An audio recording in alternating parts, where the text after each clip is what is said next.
আজ কোনো মাছ মাংসের রেসিপি নয়। আজ হাজির হয়েছি একটি সবজির রেসিপি নিয়ে।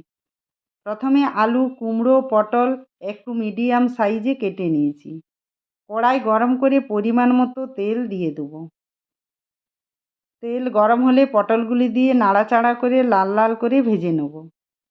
আবার ওই তেলেই কেটে রাখা আলুগুলি দিয়ে সেগুলোকেও লাল লাল করে ভেজে তুলে নেব।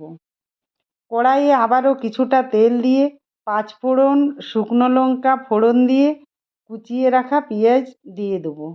পেঁয়াজ হালকা ভেজে কেটে রাখা কুমড়ো দিয়ে কিছুক্ষণ নাড়াচাড়া করে পরিমাণ মতো লবণ, হলুদ গুঁড়ো, জিরে গুঁড়ো, ধনে গুঁড়ো দিয়ে মিশিয়ে দেবো।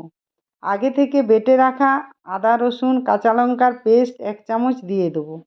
সামান্য জল দিয়ে মশলা কিছুক্ষণ কষিয়ে ভেজে রাখা আলু পটল দিয়ে নাড়াচাড়া করে ঢাকা দিয়ে দেবো।